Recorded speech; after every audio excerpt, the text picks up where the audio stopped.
Hey everyone, today we're cutting the cord to make this milker fully portable. Since this machine is already compact and in a sturdy case, it's a good candidate for traveling fun. I've always found batteries in toys to be frustrating. They're often underpowered and low capacity. As soon as they meet some resistance, the motors grind to a halt. Or just when you're ready to cross the finish line, they run out of charge. You probably don't find yourself often wanting to use a milker where there's no outlet. Maybe you're going camping or driving across country. Whatever the reason, the real point of this project is having battery-powered toys that don't lack power or capacity. To get that power, we're going to use an 18-volt Makita tool battery. The batteries in cordless tools are nothing like what you'd find in toys. They power drills, reciprocating saws, air compressors, even lawnmowers. They're built for job site abuse, the kind of bumps, drops, and general rough handling that would destroy typical batteries. It's more than just battery cells inside. Both the batteries and chargers have protective circuitry to guard against overheating, voltage swings, and anything else that could shorten their lifespan, all while delivering the power safely and reliably. This comes at a high price. This 18-volt, 5-amp-hour battery and charger is $125. Those type of prices have created a growing market of increasingly affordable off-brand batteries. The price differences are significant. I bought 2 batteries with a charger for just over $50. You can look around and find some incredible deals.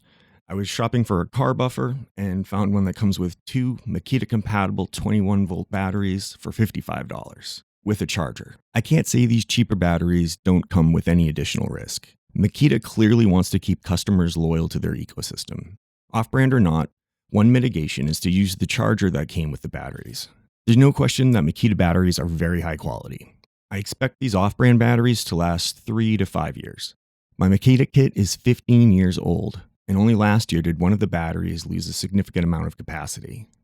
What makes this such a simple project is this Power Wheels adapter. It allows those ride-on kids' cars to use tool batteries. They sell these adapters in various configurations for every major brand, but in general, they all come with a power switch and a fuse. Some configurations include a 12-volt step-down buck converter or USB ports. Some come with different interfaces like XT60 or even inverters. So with the batteries and the Power Wheels adapter, all we need is a DC barrel jack.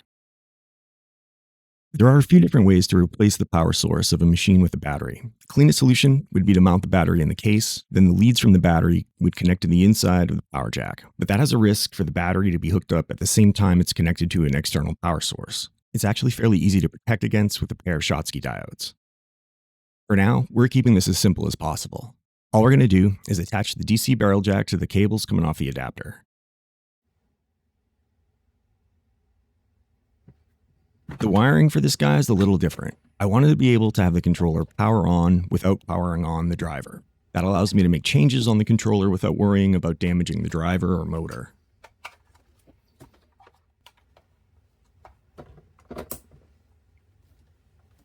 So with all switches off, first plug in the battery power. Then turn the battery power on, then the controller on. Finally, turn the power to the driver on, and now we can run it.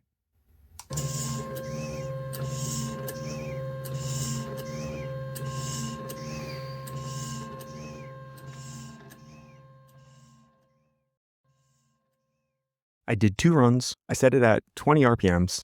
I didn't expect to get more than 15 or 20 minutes out of it.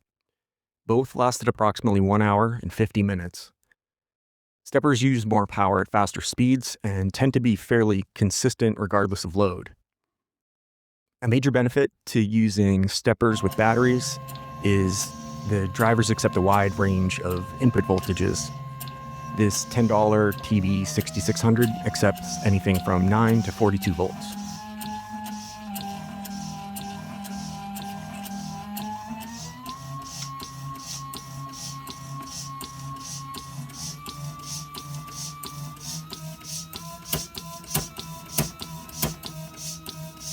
The most obvious improvement would be increasing battery capacity.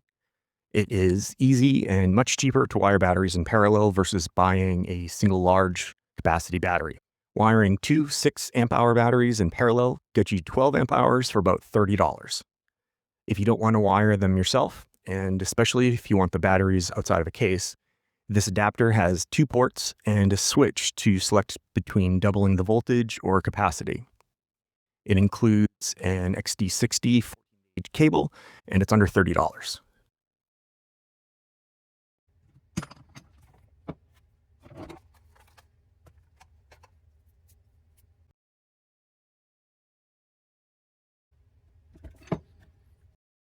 I was pretty surprised at how well this all worked out. I started this more as something silly, but if you're someone who puts it away every day, it actually makes the machine much more convenient to use.